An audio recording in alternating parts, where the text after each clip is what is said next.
What's up, everybody? And we're about to do one more again on this 97 F250 heavy duty pickup. We're going to be doing the transmission filter on this, so if that's what you want to learn how to do, stick with me and we'll get right to it. All right, we are under here and I'm laying down on my back, and we're going to be taking this pan off, and there should be 20 bolts on this pan. This is an E40D, and there's going to be two different styles on this. They're going to be a deep pan and shallow pan. Most of the time, I'm not going to say always, but most of the time, the lower, the two-wheel drives are going to have the shallow pan. That's just what I've been reading, but I don't know if any of them have the deep pan. But just from what I read, four-wheel drive should have a deep pan, two-wheel drive should have a shallow. So we're going to pull all these bolts out except for two. We're going to leave one in the back, one in the front, and then we'll take one of those out real slow, let the fluid drain out as much as possible into a pan. Try not to spill it. I'm not going to say that we're not going to spill some, but more likely I am.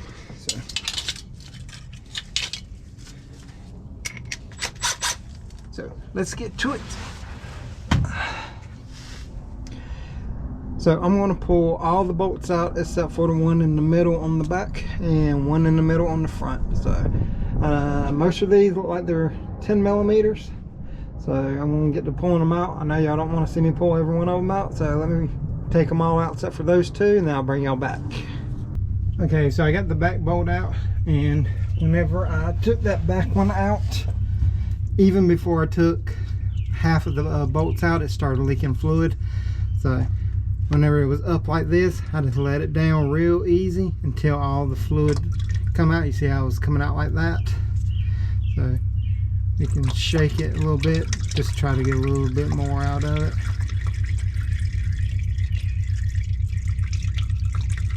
Because a bunch of fluid is in this thing. I got 6 quarts. That may not be enough, to be honest, because I could not find how many quarts this thing takes just on a filter change. It didn't say in Protoman.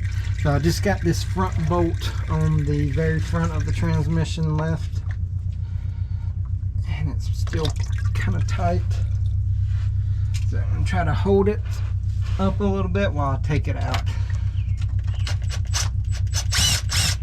Alright. Now I'm going to let this down real slow.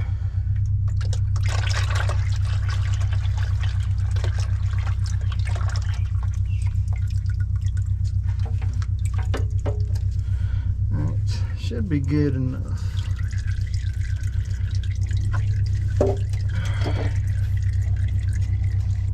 So right here is your filter. It should just come out, but whenever you pull this out, fluid is going to come out of the front up here, just because it goes right into the pump. So be mindful of that.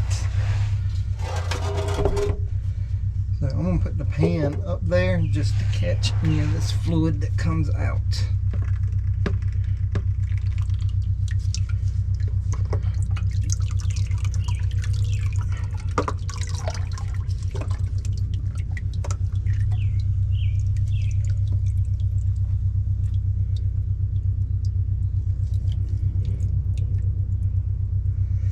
I'm just going to sit it in the fluid. That's about the best thing you can do at this point. There is a seal up in here. I'm trying to see if I can pull it out. There it goes. That is the seal that's up into the pump. Give me 1 second, I'll show you where that is. And I did just pull it out with my hand.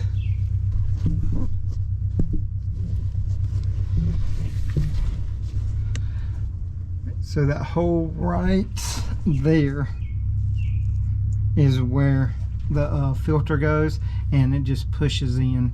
And like I said, there was a little rubber seal up in there. This one right here was pretty hard. It may actually be metal with rubber around it, but that seal was up in there, and I just pulled it out with my fingers. So let me go get the parts real quick. I have them in my garage, and then I'm gonna pull the pan back and we will start cleaning up this pan and see what the magnets and stuff look like inside. Here we are. So all in all, for what this is, this thing has over 300,000 miles on it. I mean, there's some little pieces in here and stuff, which is typical of 300,000 miles, but all in all, I have seen way worse out of way less miles. So we're going to clean this up, clean the magnet off, and take this gasket off. It feels like a reusable gasket, but I can tell it's leaking, especially around this back and side right there. So we're going to clean this up, get it all nice and shiny, and then we'll start putting her back together. All right, there's the pan now. We got her all cleaned up and she looks way better. And even on the outside, I got the outside really clean too. I'll show y'all real quick. Had a lot of buildup on it, so I took the time to try to get as much off as I could. It's not perfect on the outside, but at least all that buildup is gone. This is the transmission kit that I'm using right here.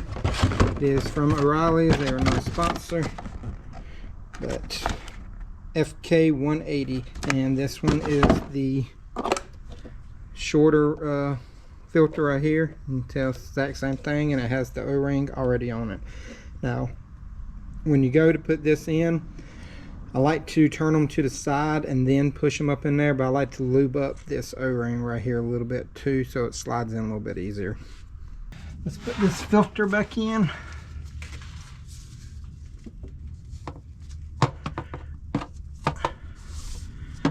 I'm going to turn it.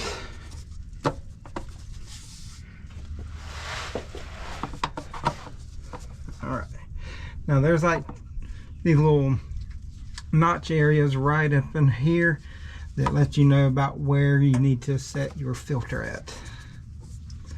Now we got it up in there about exactly where it needs to go. Now we can start, and I've already wiped off around here one time, but I'll go ahead and do it again because it does have some fluid running on the back side. Alright, so to hold the transmission gasket in place, I put some silicone in between where the bolts go, just to keep it from moving so much.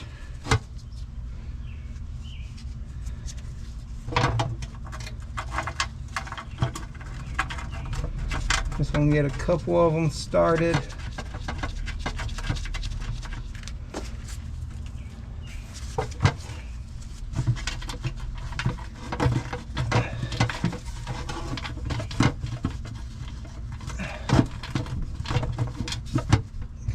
Get in there.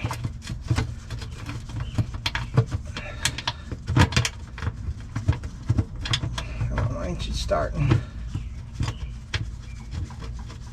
Alright, now we got a couple of them started. I'm just gonna go around, start all the bolts, and then whenever I get ready to tighten them down, I'll bring y'all back. So I've tightened them all up the final time, except for these front ones right here. So wanted to show y'all that I am tightening them up. Now don't over tighten them, because you will compress that gasket too much and then it's starting to mushroom out. That's why I'm using an impact driver. It does have a torque spec. I think the torque spec was like 12 foot-pounds on these, or it's either 8 or 12, I can't remember. I'll put it in the description. But I'm just going over it with my impact driver because it does have a setting of around like 15 foot-pounds, so I'm not going to go crazy with it. So should be on now, and now what we're going to do is go up top and start filling her up. Alright, so I just looked it up and it says that it should take about 7 quarts to drain and fill it up whenever you're doing the filter. I have 4 quarts in there now, so I'm going to go ahead and put one more in there, crank it up, and then we're going to let it come up to temperature, and then I'll check it again and add as needed. Also, this takes just regular Dexron Mercon 1, but a lot of people are saying that you can use 3 and you should be good with that, because it is a little hard to find one. I mean, I have Dexron 1, but it was hard to find it. they had to order it for me. So we have 5 in there. I'm gonna go ahead and crank her up and top her off as needed.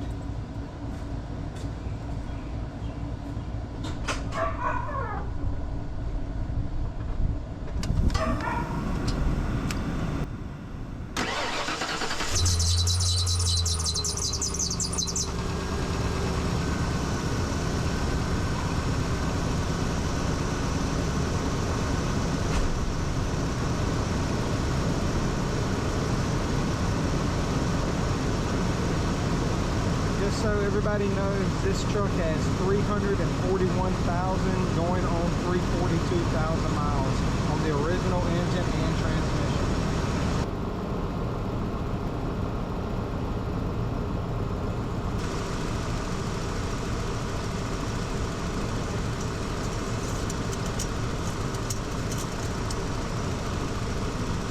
So after 7, it is just a hair under the full mark. Like it's actually over the 3/4 mark on the hash line marks on there. So what I'll do is we'll test drive it and all that stuff, and then we'll see if we need to top it up, if it circulates or anything. But it's a good idea to go through all the gears and then bring it back up to park and then recheck it again. But this probably would just add maybe about 1/8 of a quart, somewhere around there to it. She should be topped off and we should be good on this. But just double check, make sure there's no leaks under there as well, because with those neoprene gaskets, if you crush them too much, they will start leaking around the bolts. So this is probably going to conclude this video. If you enjoyed the video, please like, subscribe, and hit all the notification bells and stuff. And if you got any questions, comments, concerns, leave them in the comment section below. I'll get to them as soon as I can. And y'all remember, torque this hike, and y'all have a great day.